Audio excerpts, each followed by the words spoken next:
noite para todos.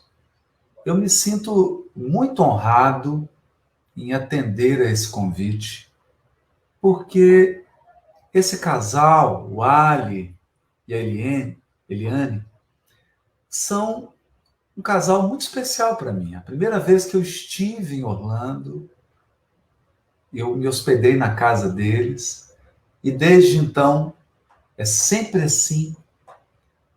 Sou recebido com um carinho, como um filho. Então, a minha gratidão, meu amor, meu afeto, e me sinto muito honrado de poder contribuir, ainda que de maneira singela, para o Plenitude Spiritist Society.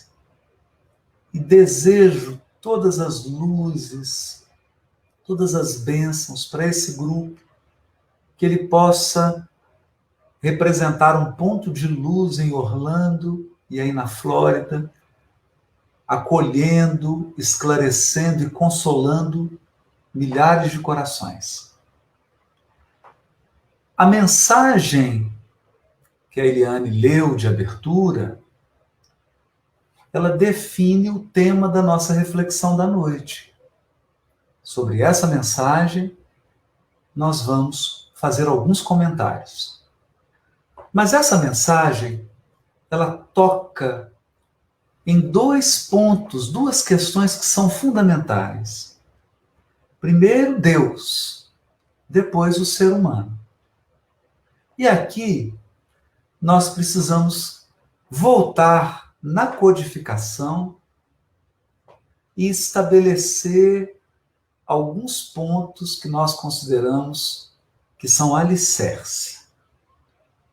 A terceira revelação, a doutrina espírita, dando continuidade às duas revelações anteriores, ela aprofunda a nossa compreensão de Deus e aprofunda a nossa compreensão das criaturas humanas. Na questão 13 de O Livro dos Espíritos, Deus é apresentado como um ser incorpóreo e imaterial.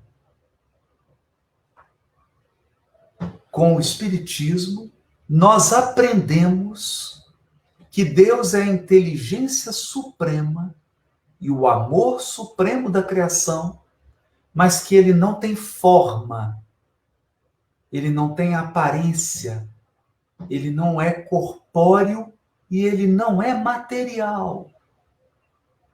Embora isso seja difícil de compreender, embora isso nos pareça muito difícil de equacionar, essa é uma realidade.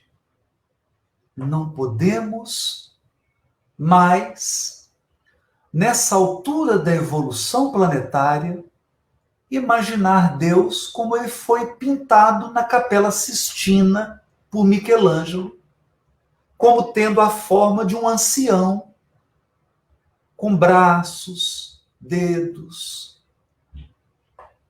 como sendo uma imagem da criatura humana.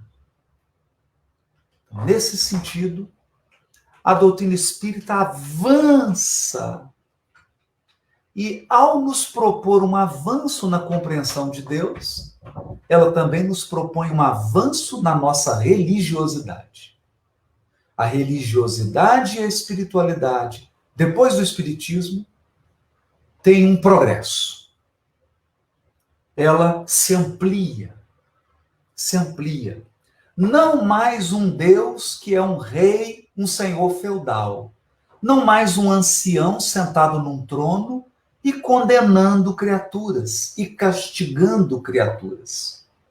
Agora, um pai sábio, justo e bom, imaterial e incorpóreo, que estabelece leis divinas de responsabilidade. Responsabilidade. Se a lei divina é de responsabilidade, ela então possui processos educativos. Porque quando eu responsabilizo alguém, a intenção é educar. A intenção é que esse indivíduo aprenda a consequência dos seus atos e, sobretudo, a consequência das suas escolhas, das suas decisões. Na doutrina espírita, nós aprendemos que Deus é o educador celeste dos nossos espíritos. Ele nos aperfeiçoa, nos orienta, através da lei de ação e reação. A intenção não é punir, não é castigar, não é excluir. A intenção é aprimorar, aperfeiçoar. Esse é um aspecto muito relevante. E o segundo é que a doutrina espírita nos apresenta o ser humano não como um ser vivo, biológico, que se inicia no berço e tem fim no túmulo. A doutrina espírita nos apresenta um ser humano que é um espírito imortal e que está numa jornada ascensional de progresso e evolução. Esses dois conceitos são extraordinários, porque ele muda a experiência religiosa.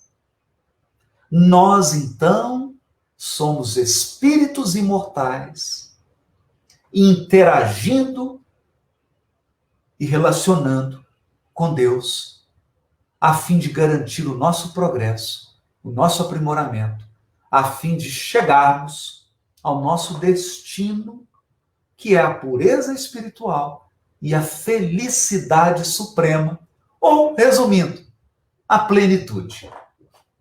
Nosso destino é a plenitude.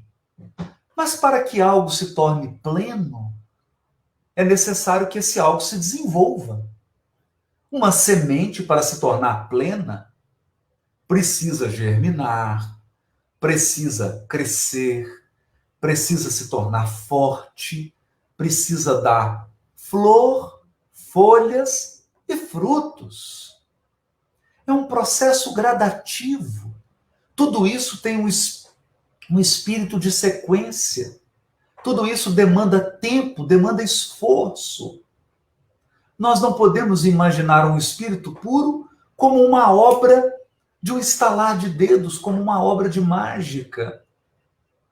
Um espírito puro é obra dos séculos incontáveis de esforço, de provas, de lutas, de aprendizado, de aprimoramento, até que ele possa adentrar nos mundos celestes e gozar da felicidade para a qual ele foi destinado. Isso é muito valioso, muito valioso. Então, esses dois conceitos são fundamentais para que a gente possa entender o processo educativo que é a própria vida. A vida é um processo educativo. No sentido mais pleno da palavra. A vida é educativa em todos os sentidos. Ela não visa o nosso esmagamento. A vida não visa a exclusão, a condenação. Não. Visa o aprimoramento. Mas é claro que o doente muitas vezes precisa tomar um remédio amargo. O doente muitas vezes tem que tomar a injeção, a vacina. O doente muitas vezes precisa ser submetido a uma cirurgia.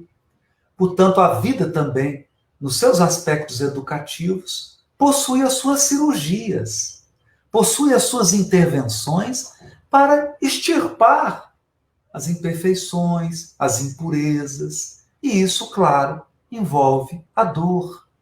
A dor, portanto, é um dos elementos que estão presentes na pedagogia divina.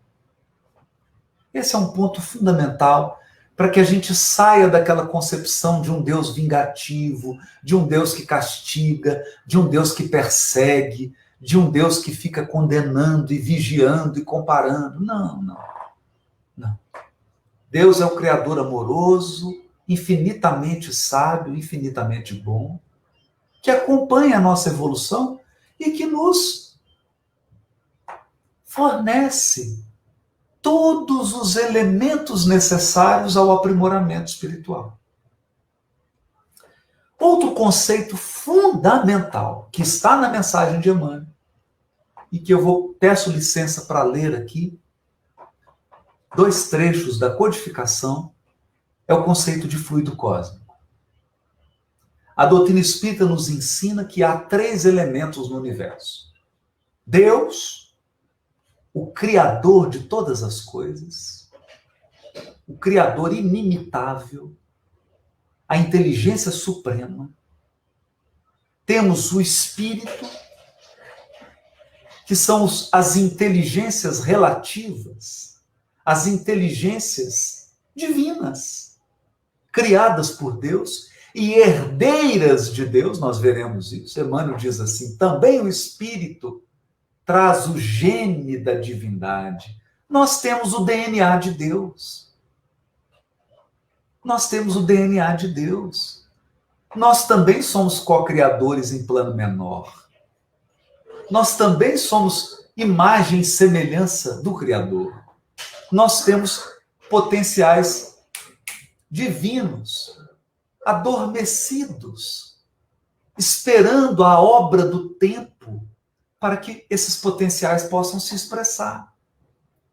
Então, a maneira do desenvolvimento na existência corporal, em que nós temos o bebê que se transforma em criança, de criança se transforma em adolescente em jovem, para entrar na idade adulta, o espírito também. Ele passa por essas fases de aperfeiçoamento para que ele possa expressar o seu DNA divino, seus potenciais divinos, porque somos herdeiros de Deus.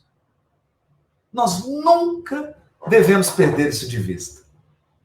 Nunca devemos perder isso de vista. A reencarnação e a lei de causa e efeito, portanto, são processos educativos de purificação e de aperfeiçoamento para que nós possamos expressar nossos potenciais divinos, nosso DNA divino. É por isso que Emmanuel nos diz: Deus está em nós. Ele deixou gravado no mais profundo da nossa alma sua marca. Sua marca. Tal pai, tal filho.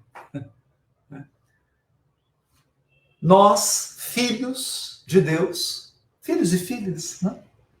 Temos o DNA da divindade. E cabe a cada um de nós expressar essa grandeza divina. Esse é um ponto fundamental. Fundamental. Nós somos inteligências divinas criadas pela inteligência suprema. Essa síntese é maravilhosa. Inteligências divinas criadas pela inteligência suprema. E temos um destino de plenitude. Plenitude que nos aguarda. Outro conceito fundamental da doutrina é de que o terceiro elemento do universo é o fluido cósmico, a matéria primordial. A matéria primordial. E eu gostaria de falar sobre isso aqui, porque isso traz um outro avanço na religiosidade, uma outra compreensão da vida e da evolução espiritual. Esse conceito é muito importante.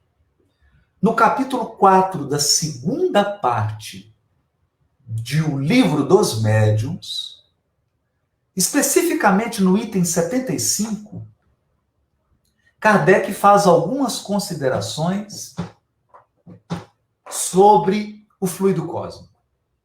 No item 74, ele fez dezenas de perguntas ao Espírito São Luís. E no item 75, ele resume as respostas, resume num parágrafo. É o grande educador Allan Kardec, o grande pedagogo Allan Kardec, vindo em nosso socorro e nos ensinando a raciocinar sobre a espiritualidade, sobre a vida espiritual. E Kardec diz assim: essas explicações, ele está dizendo as explicações de São Luís, são claras, categóricas e isentas de ambiguidade. Delas ressalta como ponto capital que o fluido universal, onde se contém o princípio da vida, é o agente principal das manifestações espirituais. Agente que recebe o impulso do espírito, seja encarnado, seja errante. Condensado, esse fluido constitui o perispírito, ou invólucro semimaterial do espírito. Então, observemos. Nosso perispírito é fluido cósmico, condensado. Nosso perispírito é fluido cósmico condensado. E toda a criação está mergulhada no fluido cósmico. Na feliz síntese de Paulo de Tarso, em Deus nos movemos e existimos como peixes no oceano.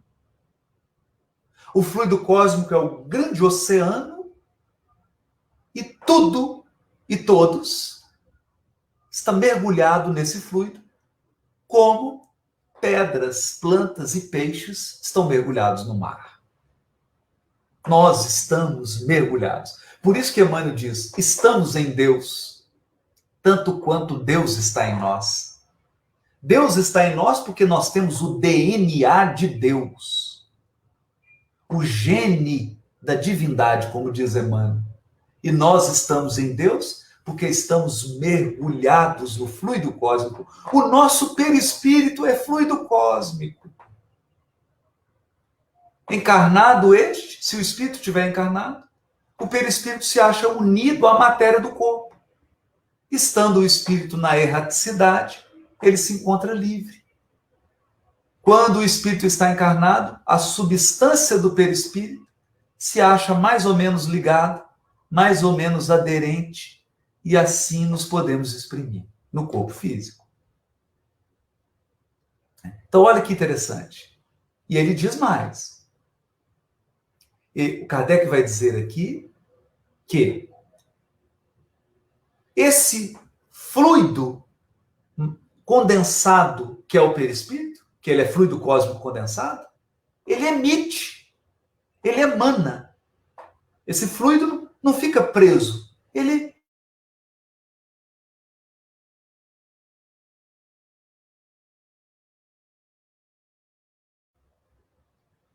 como uma lâmpada, que quando se acende, a luz irradia no ambiente. O perispírito também. E o que Kardec diz? Em algumas pessoas se verifica, por efeito de suas organizações, uma espécie de emanação desse fluido. E é isso, propriamente falando, o que constitui o médium de influências físicas. Olha, essa emanação do perispírito. A emissão do fluido animalizado pode ser mais ou menos abundante, com mais ou menos fácil a sua combinação. Essa emissão, porém, não é permanente, o que explica a intermitência do poder mediúnico. Olha que coisa linda! Então, os efeitos mediúnicos são frutos dessa emanação do fluido cósmico condensado, que é o nosso perispírito. Podemos nos esquecer disso. Mas Kardec vai mais além. Ele vai mais além. Vai mais além. É? Ele não só fala do perispírito. Kardec também vai nos falar, e isso é importante,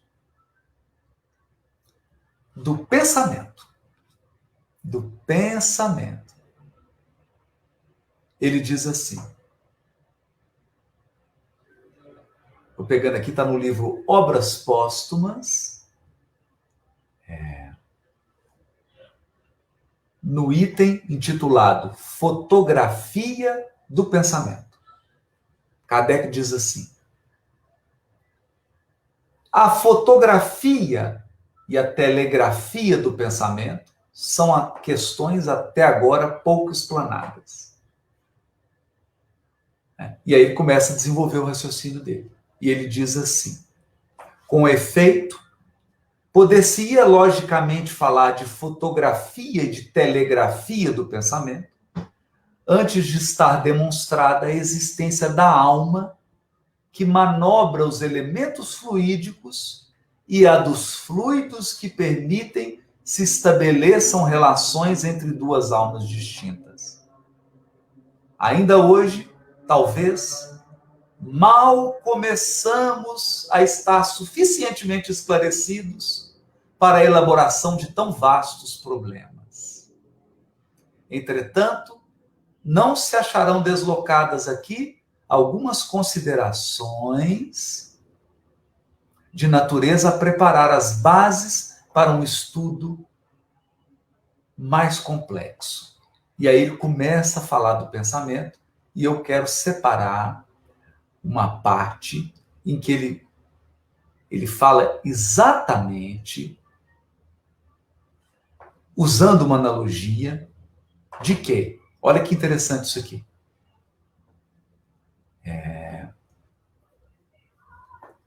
Buscando aqui, que eu perdi o itemzinho. Deixa eu buscar aqui. Pronto. Olha aqui. O fluido cósmico, conquanto emane de uma fonte universal, correto? Que é Deus, ele se individualiza, por assim dizer, em cada ser. Em cada ser. E adquire propriedades características que permitem distingui-lo de todos os outros.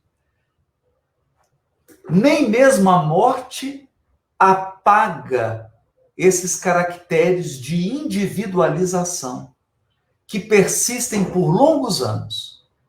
Cada um de nós tem, pois, o seu fluido próprio, que o envolve e que o acompanha em todos os movimentos, como a atmosfera acompanha cada planeta. Olha que coisa linda! Então, nós absorvemos o fluido cósmico, individualizamos, cada um de nós. Por que individualizamos? Porque nós agregamos nossas ideias, nossas emoções, nossos sentimentos, nossa memória, nossas características, e esse fluido adquire características que nos são peculiares. E forma uma espécie de atmosfera ao redor de nós. Né? Olha que coisa linda isso. As diferentes atmosferas individuais se entrecruzam e se misturam, sem jamais se confundirem. Pode-se, por conseguinte, dizer que cada indivíduo é o centro de uma onda fluídica, cuja extensão se acha em relação com a força da vontade. Do mesmo modo que o ponto vibrante é o centro de uma onda sonora. Das qualidades peculiares a cada fluido, resulta uma espécie de harmonia ou desordem entre eles. Por isso que nós temos atração, simpatia por certas pessoas, ou repulsão ou antipatia por certas pessoas. Então, o que é o ponto que eu queria destacar aqui? Né? Parece assim complicado, que é um texto denso.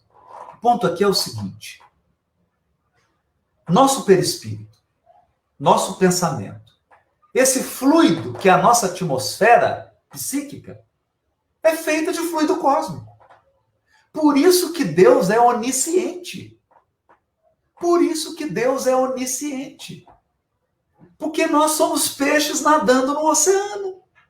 Qualquer movimento que a gente faz é um movimento dentro do fluido cósmico. É por isso que Emmanuel diz: estamos em Deus. Estamos em Deus. E Deus está em nós, porque nós temos o gene da divindade. Essa é uma concepção religiosa extraordinária. A doutrina espírita vem trazer uma nova concepção religiosa, uma nova concepção religiosa. Não mais um Deus humano, velhinho, sentado num trono. Isso é Papai Noel. Isso não é Deus.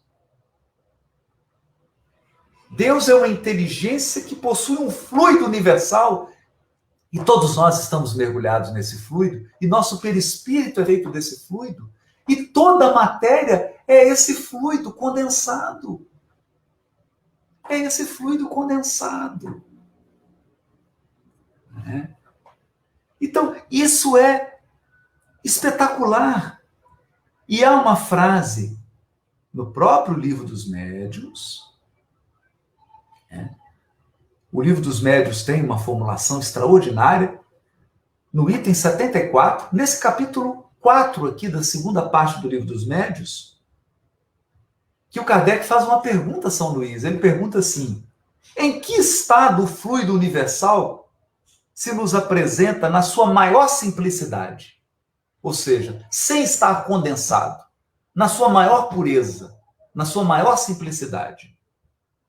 Aí São Luís responde: para encontrarmos o fluido cósmico na sua simplicidade absoluta, precisamos ascender aos espíritos puros. No vosso mundo, ele, o fluido cósmico, sempre se acha mais ou menos modificado para formar a matéria compacta que vos cerca. Entretanto, podeis dizer que o estado em que se encontra mais próximo daquela simplicidade, aqui na Terra, é o do fluido que chamais de fluido magnético animal. O que é esse fluido magnético animal? É o nosso fluido perispiritual. É aquele que você transmite quando está dando um passe. É o mais rarefeito que tem aqui na Terra. É o que está talvez mais próximo, né? Como diz São Luís, do fluido puro. Porque o fluido puro existe só nos mundos celestes.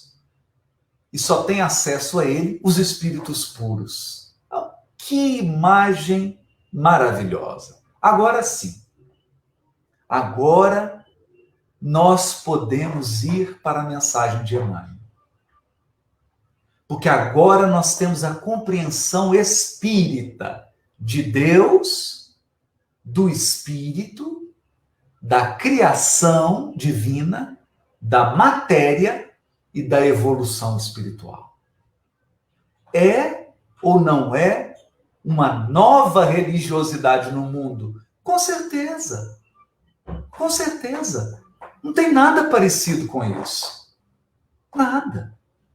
Por isso que a doutrina espírita é a terceira revelação.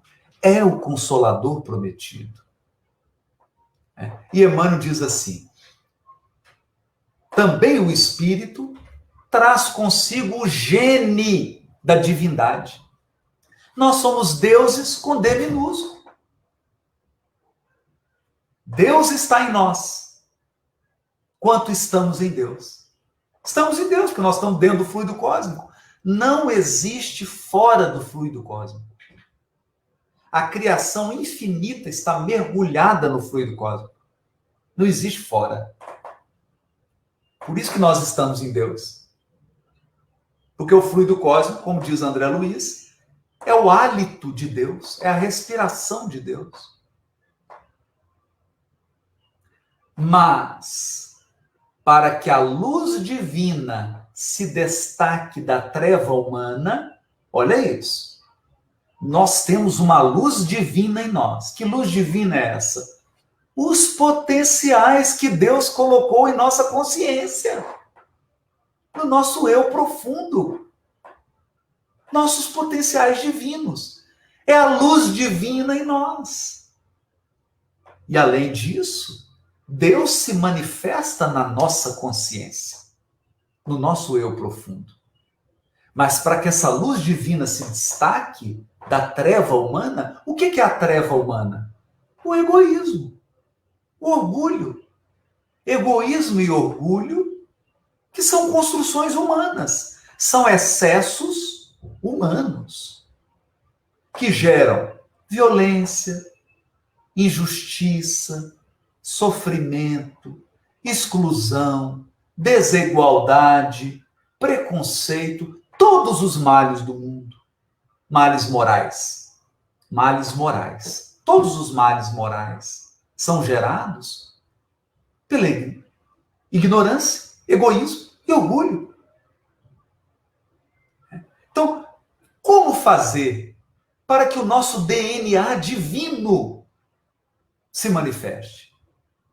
É necessário, diz Emmanuel, que os processos educativos da vida nos trabalhem. Como que o nosso DNA divino se manifesta?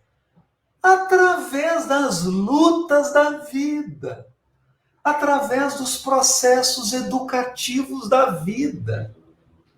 Ou como dizem os espíritos, através das vicissitudes da vida corporal, através do empedrado caminho dos milênios. Milênios de evolução para que a gente possa manifestar Deus. Manifestar Deus. Somente o coração enobrecido no grande entendimento pode manifestar o heroísmo santificante. E aí o Emmanuel traz uma síntese que é extraordinária. Educa. Então, se alguém nos perguntar qual é o propósito do Espiritismo, educação dos espíritos. Dos espíritos, não é só dos espíritas, não. Dos espíritos. A proposta espírita é uma proposta educativa.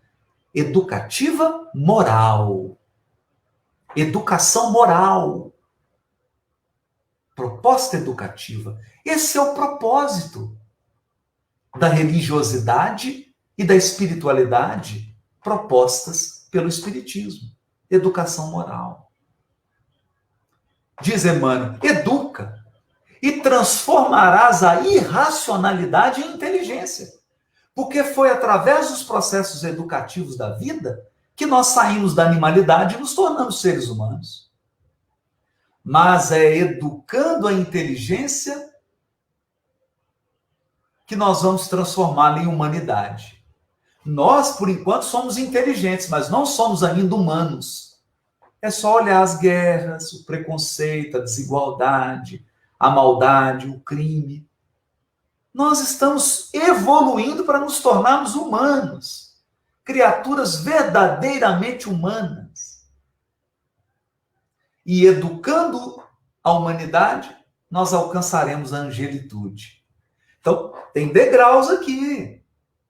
Tem degraus. Irracionalidade, inteligência, humanidade, angelitude. Tem degraus. São necessários milênios para que a gente possa subir esses degraus.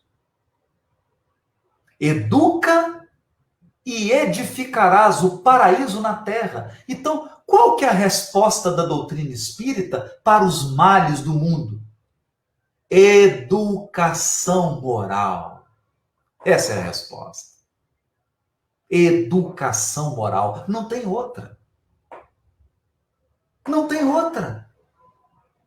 Como que você faz para uma semente se transformar num tronco benfeitor? Cultivando, regando, adubando, podando, eliminando as ervas daninhas, protegendo. Como que a gente faz para que as sementes da divindade floresçam em nós?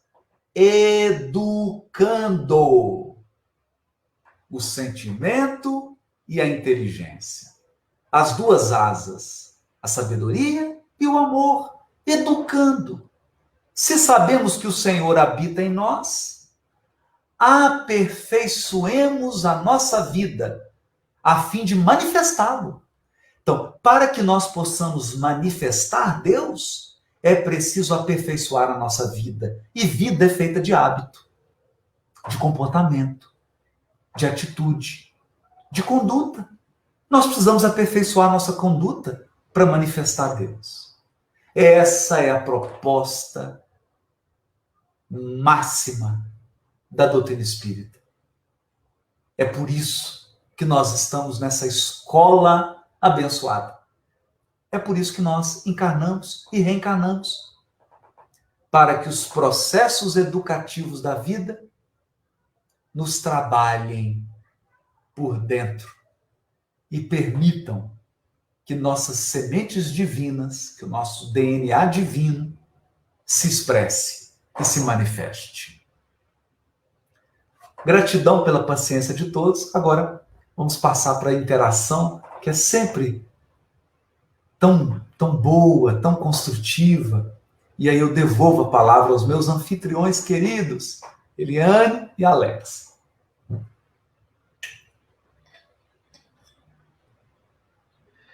Haroldo, é uma coisa impressionante a capacidade que você tem de juntar os diversos aspectos da doutrina espírita, tanto no aspecto moral, espiritual, com os ensinamentos de Kardec, as lições de Jesus, o Evangelho, as palavras de Emmanuel, e você consegue juntar todos esses conceitos para fazer com que as coisas fiquem mais claras e a gente consiga entender melhor a razão, porque muitas vezes a gente se perde até no desenvolvimento do raciocínio e no entendimento. Então, essa mensagem de Emmanuel que você nos ajudou nessa noite a entender melhor, se sabemos que o Senhor habita em nós, e você trouxe toda essa explicação através dos conceitos do perispírito e dos fluidos, se nós sabemos que o Senhor habita em nós, aperfeiçoemos a nossa vida a fim de manifestá-lo, de honrá-lo, e de nós podermos adquirir a capacidade e o direito de nos relacionarmos diretamente com Ele. Porque enquanto nós não abrirmos o nosso coração a esse processo de transformação, para que a gente possa interagir diretamente com Deus, nós não vamos chegar ao espírito de angelitude, nós não vamos chegar à plenitude do nosso ser. A plenitude.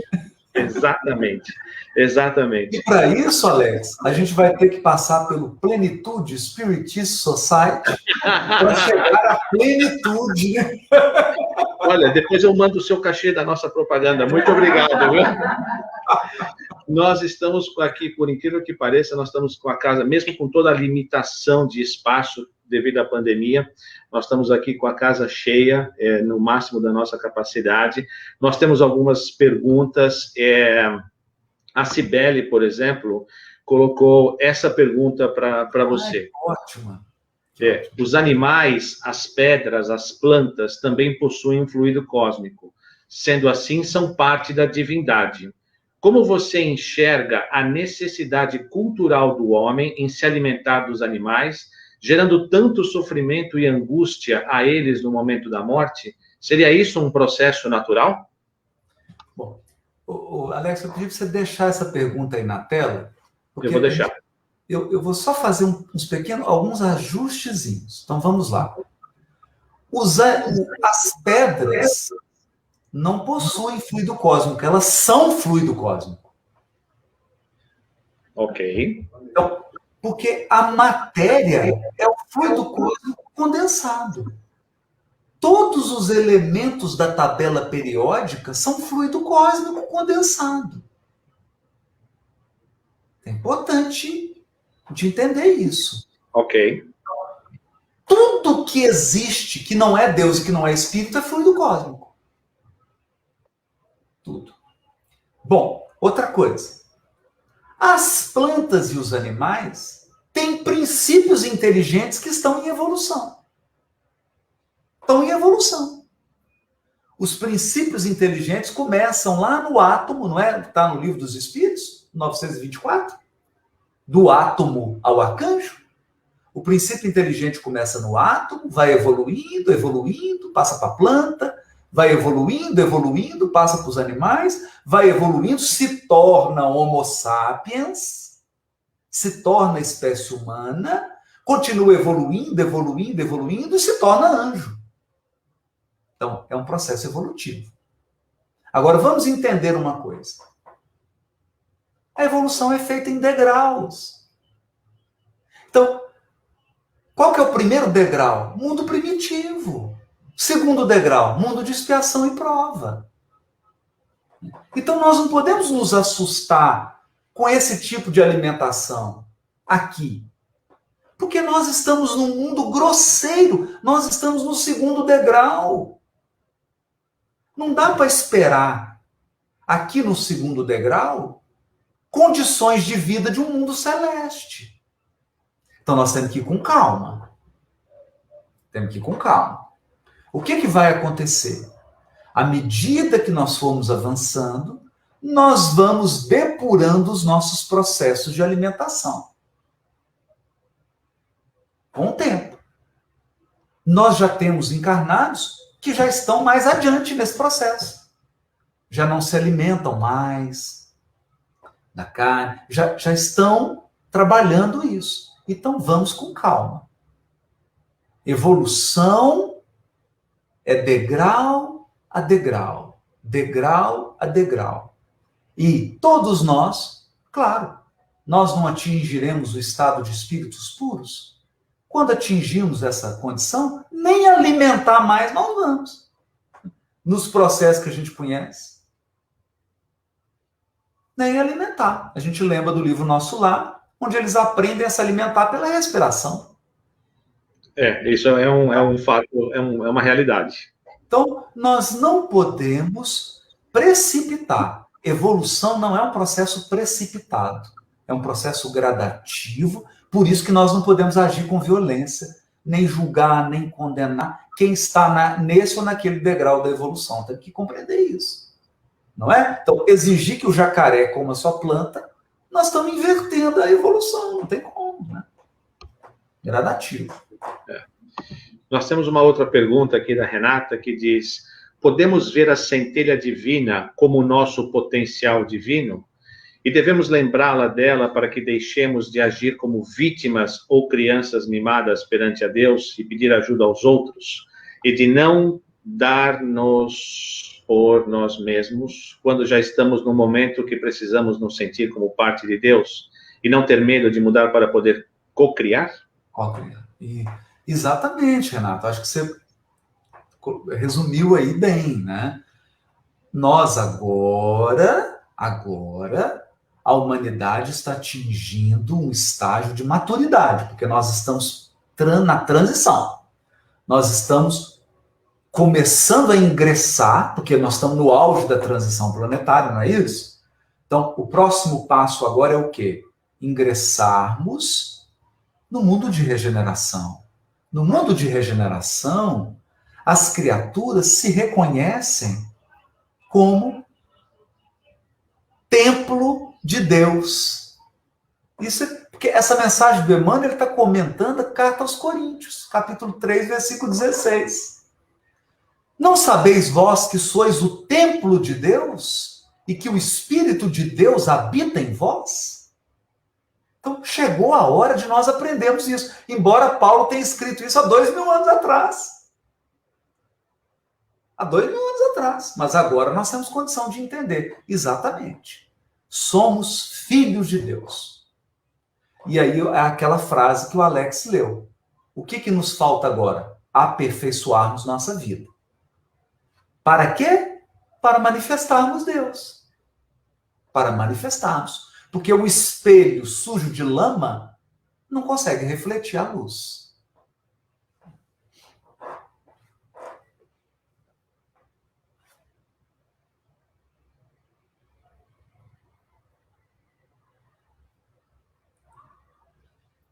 Oi, Alex.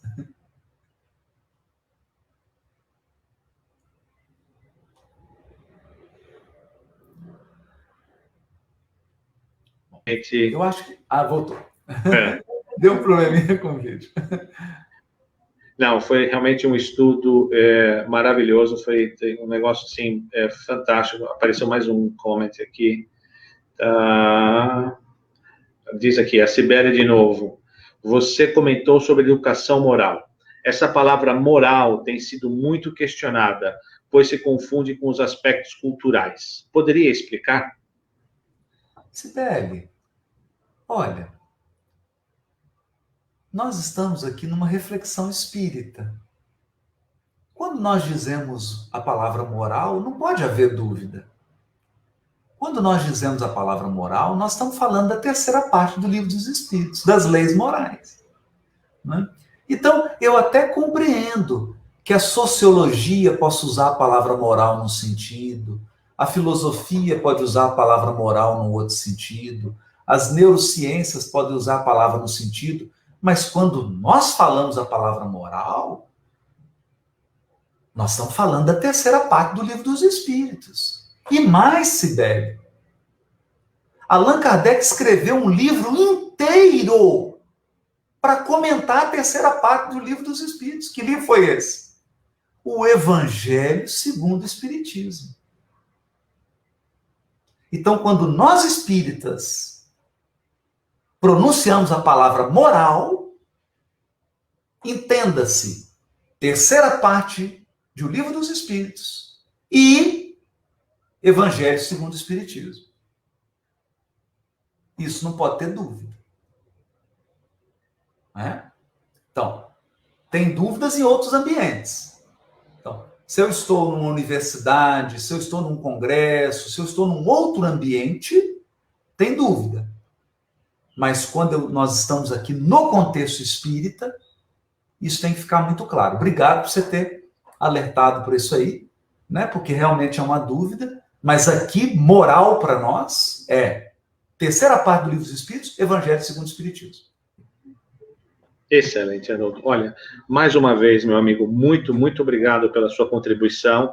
Obrigado por se dispor do seu tempo numa sexta-feira à noite. Aí no Brasil agora já são quase 10h30 da noite e você deixando o tempo com a sua família para estar aqui conosco. Mais uma vez, muito obrigado. Que Deus te abençoe e te pague aos cêntuplos pelo muito que você contribui para a nossa evolução, para o nosso crescimento, para a nossa educação. Que Deus te abençoe e te ilumine sempre, que você continue nessa caminhada, nessa jornada, ajudando a nos iluminar e a nos educar a todos. Que Deus te abençoe e uma boa noite para você, meu amigo. Um beijo para todos aí. E em breve, se Deus quiser, nós vamos estar dando esse abraço aí físico. Não tenha dúvida, tão logo a pandemia... Fluido cósmico condensado. Condensado, bem juntinho, bem juntinho. Então, logo a pandemia nos permite, vai ser um prazer muito grande poder receber você aqui de novo com a gente. E obrigado a todos, a Sibeli, a todos que fizeram perguntas, a todos que estão acompanhando. Um beijo, querido. Fica com Deus.